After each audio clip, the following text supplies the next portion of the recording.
Hey y'all, April J. Peterson coming to you with the April Facts. Tonight I have the director, the writer, the co-director, all this extra shit. Yeah, it's a lot. Right. Can you explain to him what the fuck do you do? All right, so I wrote it. What I you produced write? it. I wrote the city. Okay. Welcome to Philly series. Produced it and Okay. co-direct. Okay. I just wanted to make sure. Casting. Okay. I ain't got a line yet. We talked about that. No, we talked about that. Okay. I got a spot in the city. Guaranteed. Okay, guaranteed. Guaranteed. Even if I got to write somebody out to add you in, you got a spot. Somebody got to get killed. Without a question. The fuck? They get killed This all the week. time. Shit, all the time. All right, so going back to the things that I really want to know. So, the city. I'm from Philadelphia. You're from Philadelphia. First of all, what part of Philadelphia are you from? South Philly. I did not know that. Heem. People always, please don't. I thought you was an uptown nigga. You would give me uptown vibes. Please don't do that. Listen. I got a lot of good friends from up there, but don't do that. Don't do that. So listen. So for me, I'm born, educated in South Philly, right? But then in 1996, when I was like 12, I grew up like in Southwest. So where am I from? Really? Southwest. I'm from Southwest? Yeah, you definitely I'll from take Southwest. That. Reed Dollars. I mean, that's what's up. Ain't nothing wrong with that. Yeah. Who else? I got we don't have major figures. Sorry. We got Ram Squad. Enes. We got Enes. Who else we got? Please don't mind how I pursue. I don't know him. You don't know them? Nah. You don't know cousins? Philly's most wanted. Stop the bullshit. Stop hating. So listen, so I'm from South Philly and I'm from Southwest. I claim both sets. I claim both sets. That's a tricky subject. You can't really just claim both sides. First of all, I feel like South Philly and Southwest should really merge because Grace Ferry Bridge is the only thing that's separating us. I'm just saying. Yeah, but when you cross that bridge, it's just like, stay on that side? Yeah, That's what you saying? The clouds get dark. You know what? South Philly guys, you guys are very guarded and y'all with the shits. Is that true? It always been like that. That's how we was raised. You gotta be like that. Okay, and why is that? I mean, like, with me personally, like, I grew up, I was always around older people. Like, when I was 12, I was around people that was like in their late teens and 20s. And they didn't really know how old I was till I turned 13 and was like, he how old? You know what I'm saying? Like my mom came out like, what y'all doing around my like, he how old? Like, so it was like that. But okay, so you was the young boy old head. Yeah. Okay. So when you say you from South Philly is a small section in Philadelphia, but it has different parts. Like for me, I'm from what you consider Ozone. Okay, so I'm from 20th 20th Street. and Mars. Where you from? I'm from 19th and Moore. Okay, you from the Ozone for real? No, Come on. No, we 19th and Moore ain't had no. Come on. 18th and Moore right there with the Chinese Come store on. at. Moved up to 19th and Moore to start being in the low block when I couldn't be on the direct corner no more. So it was like. Okay, so speaking of South Philly, what's your favorite Chinese store? And it better be Sandlot. No, it's 18th and Moore. I'm gonna always go with my Chinese store on 18th Really? and Moore. I didn't buy the food from there, so we'd go to Ken Wu's on 19th and Moore. Ken Wu's is Ken Wu's is the Chinese people, the black Chinese people that sell breakfast, lunch, and dinner. Okay, you see what I'm saying? You Ken gotta Wu's go to been Ken around Wu's. for years. For years, everybody know about Ken Wu's. Okay. I got Pittsburgh homies that know about Ken Wu's because we talked about it so much. Hands down, South Philly got the best food. The P. The hoagies, Reggie's. Mm-hmm. Now the cheesesteaks, I'm gonna have to give it to Max's. I mean, I think everybody say Max's because it's just such a staple in the city for so long. But it's Poppy stores that might be a little bit better than Max's. Poppy stores make me do though.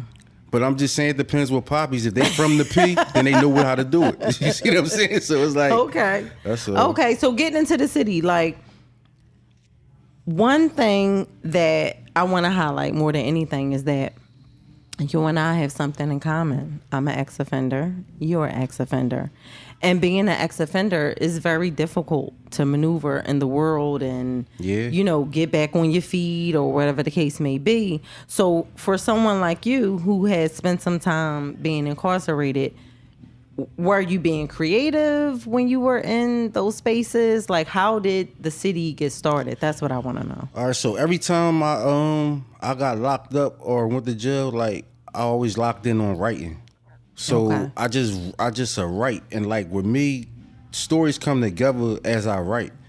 So if I'm sitting here writing, I could be like, me and April sitting there here, we doing the show. Okay. Like the story really only could go 3 places. Either somebody come through the door, we see something happen, and then the story just go on. It takes a light. I mean, it takes a life of its own. Okay. And then Creative thinker. Yeah. So then like certain plots and twists come to me as I write. I always want to write from like a realistic standpoint. Okay. Because if I watch something and like it irritates me, I'm like, yo, man, that don't happen like that. Like you can't run up to nobody, start shooting, then duck through the alleyway, go climb up the ladder on the roof, jump over the roof, shoot the person that came up behind you, do a tuck and roll, go through the sewer, come out. None of the rush hour shit is going on in the city. Okay. So I try to put like all realistic situations stuff that can happen. Like in the show Philadelphia? in Philadelphia, and anywhere if you in that lifestyle, because I write from like a certain lifestyle, so it's based off like the lifestyle and the choices people make when they in the street lifestyle. So if you dealing with that lifestyle, with certain situations that can happen with those things, and it ain't got to be exaggerated or animated to make it be like damn, to make you think or to make you want to change your direction or be smarter in that path. So you see what I'm saying? So that's how I write.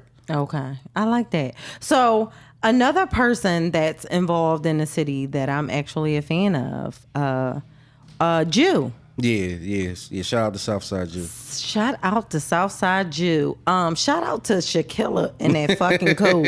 Yeah. Okay. Yeah, definitely. Shout out to Shaquilla in the fucking coat.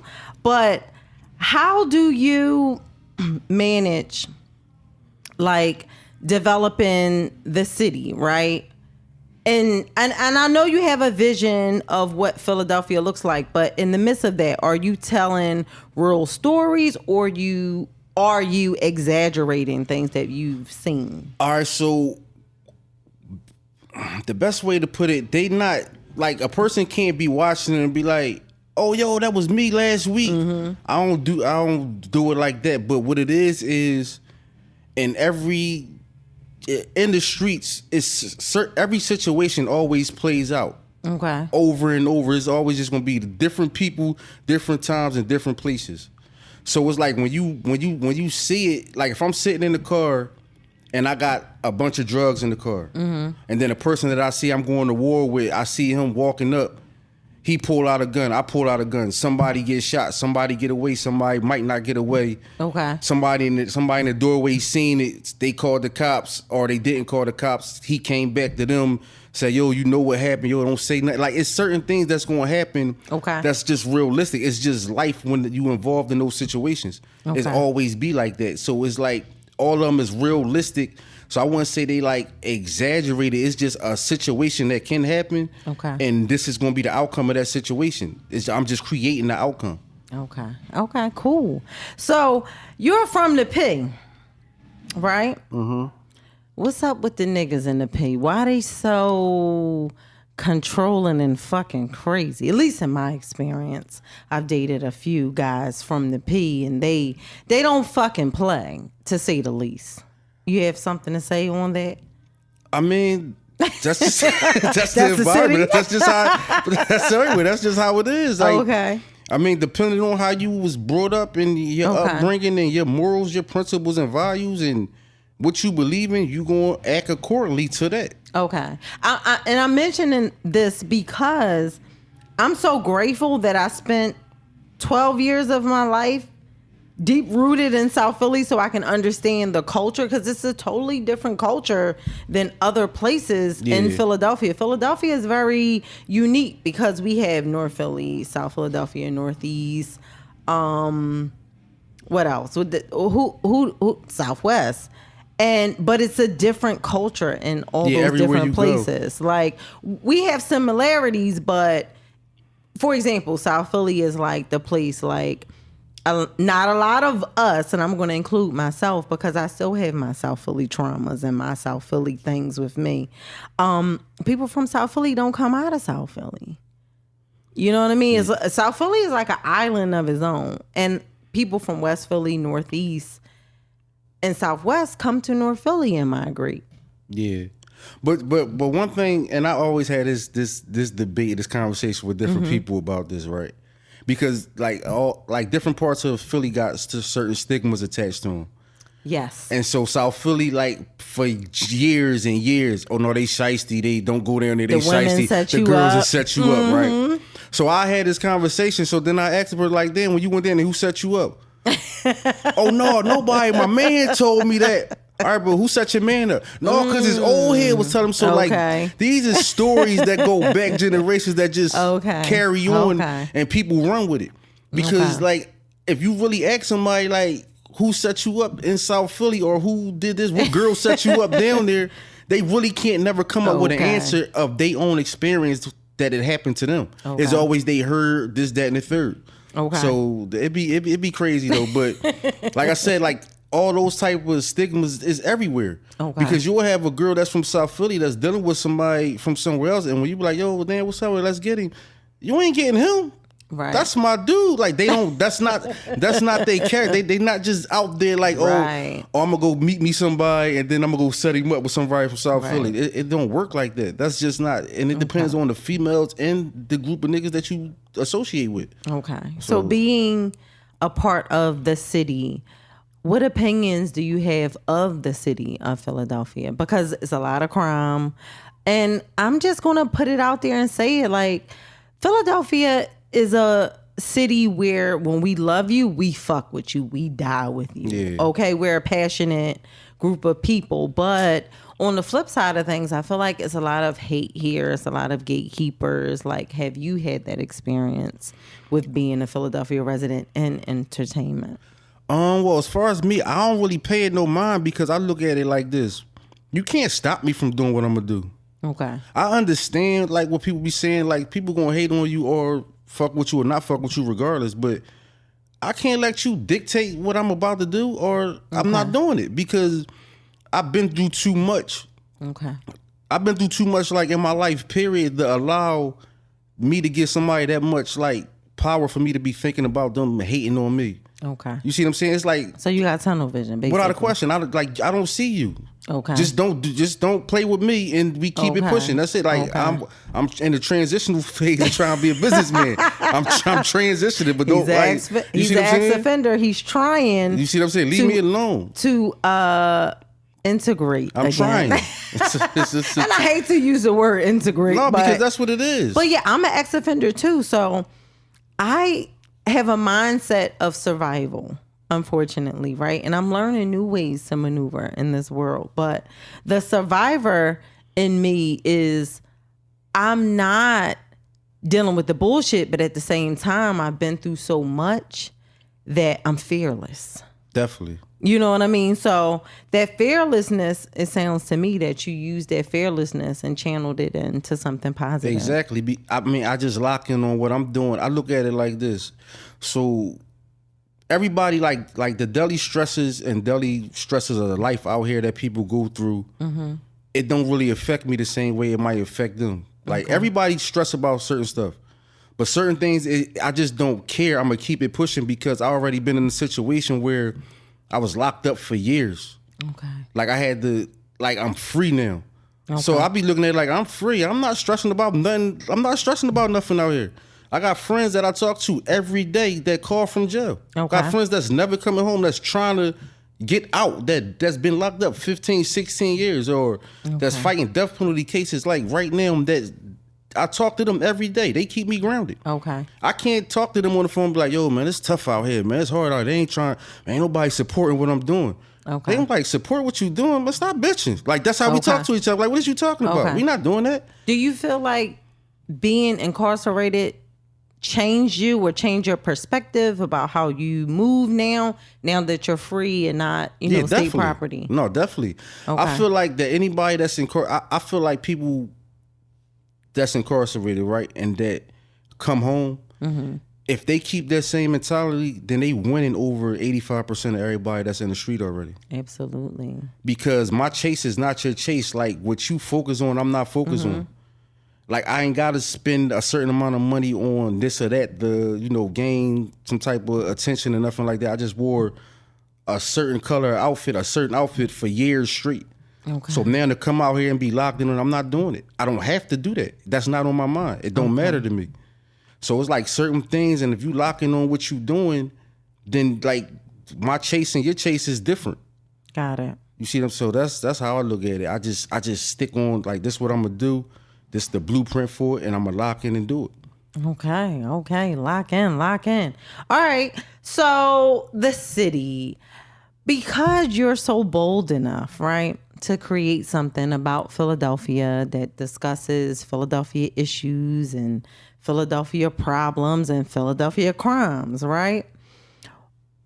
Now that you are a law-abiding citizen now, right?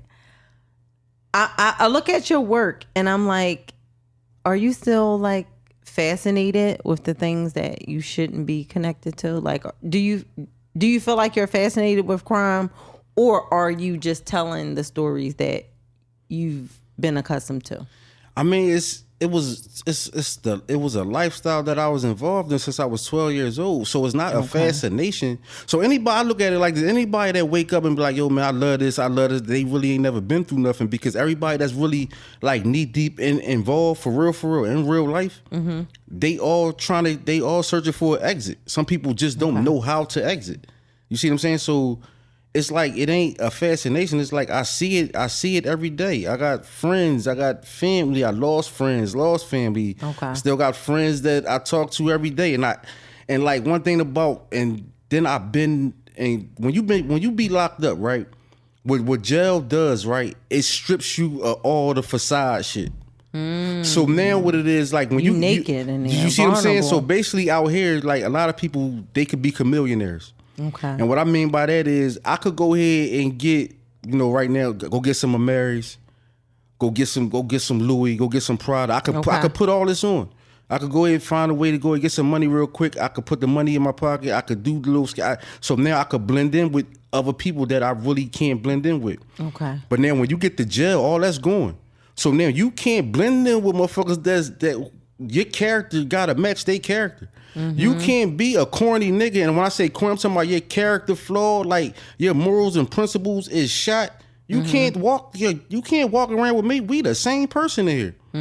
So now you got people that's out here that normally would be like, man, I'm this, I'm that. When they get in there, they not this or that. And I seen it. Right. I done seen it. I'm never gonna put nobody out there name wise, but I done seen like people was terrified of. I done seen these boys get smacked like open-handedly and then just walk away like a whole hand to the face? Whole hand to the face, a whole day face. Okay. Like, then you gonna hit me and ask a question like that after you done just been running around in the streets like you was this. So like one thing that it just showed you, like, if that same type was like the way people handle stuff in jail was handled out here, and I'm talking about as far as like keeping people where they need to be kept at, as far as like they in they lane, things would be different. It'd be a whole lot different. So it's like I said, it ain't a fascination, but I understand it. Okay. And I don't knock nobody for what they do. Even down to the young boys, they be like, damn, I hate them and they messed it up. But at the same time, you gotta look at it like they messed it up. Like,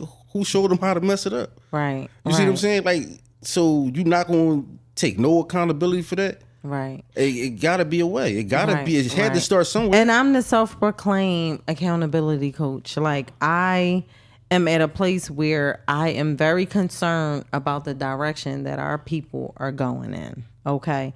And I'm realizing in my own healing and my own recovery, when I talk about like being the ex-offender, being in survival mode and recovering and addressing my traumas and being who I am today, or trying to go in that direction, I'm thinking about that new person, and I look at the world and I'm like, are we at a place that we just accepted what's been available to us? Or are we highly influenced by people who don't want shit? And I don't want to throw you off, but that's just where I'm going with this. Listening to you. You know what I mean? So I think as far as like the direction, I mean, it can be like a lot of stuff can be changed, but you gotta understand, if if I come from a place where I don't have nothing and this is all I know, like I wake up, go out there with my friends, like we gonna go get into some trouble and like this is what we see, this is what we doing. And then you come up like, yeah, well listen man, y'all gotta chill, y'all gotta change. You could do it this way, you could do it this way. And then I walk off and go about my life. That's it. I'm not trying to hear that. You're not telling me nothing. How you gonna tell me something then just leave it at that? Right. Yeah, you gotta show them. Like give them like show them. It's okay to show them. Like it's okay to help somebody. It's okay to like give them a new way. Give them something else to see. Okay. So just for example, with the show, I got 2 young boys that's in the show. Okay. They work ethic is all that. All that, and like the youngest ones that's in it. So and then one of them had reached out to me like he was like, "Yo, man, my coach, man, they said they seen me and they got another little part for me. They want to hook me up with some people and stuff like that." For me, like once he told me that, I felt like I won already. You see what I'm saying? I feel like I won. I don't care about nothing that like for that to happen, because when you 16, 15, 16 and all that's out there, like when you go outside, that's all that's out there. That's the age bracket that's getting killed. Okay. These is the age bracket that's taking on beef that they don't know why they taking them on, but at the same time they playing a game where they losing their life rapidly. Right. So when you got kids like that come from the neighborhood I come from, and my neighborhood, like when you coming from there, like you don't really make it out of there. Yeah. You see what I'm saying? And if you try to make it out of there, like you offend people. People will grind you up, and then what it does to some people, if you're not strong enough, you be like, man, fuck that shit. Oh, you right. You see what I'm saying? Like, and they feel like, and they won when they did that. You see what I'm saying? They knocked you off a path that you was going on. So that's why I really go so hard with certain stuff, because I be wanting to show them, like, we talk. I tell them like, look, I've been locked up. Heem, I did it. I thought you was just a nigga just really thugging and bugging, and that was it. We are running out of time because you and I was already vibing before the cameras, got turned on. So we fucked up with the time, but I definitely want you back. I want you to bring some people from the city. Definitely. The next time you come back, I definitely want you back. I like your vibe. I like your hustle more than anything. And people, listen, being an ex-offender is not easy. And to be an ex-offender and already have the odds against you and then come out and say, fuck it, this is what I'm going to do. I'm going to stand on it. And it's going to be, and that's that. Yeah. Okay, Heem. Yeah. And that's an April fact. Let our viewers know where to find you. Well, Teflon Don _215 on the gram.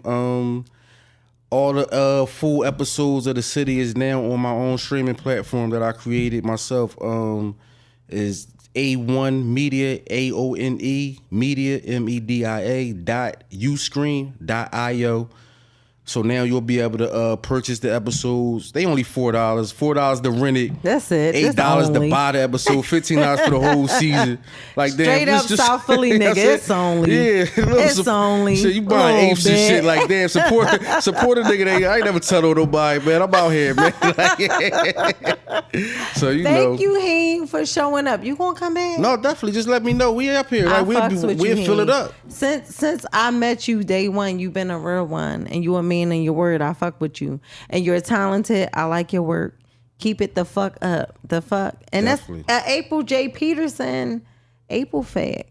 Definitely. You the shit, Heem. I fucks with you. It. You are one of the most popular loners I've ever known in my life. No, like a lot of people know who you are, but you're kind of like in the shadows and shit. Yeah. Like, that's that South Philly shit. Anyway, part 2 is coming up with Mr. Heem, right? Yeah, I'm here. Part 2, I don't 3, 4.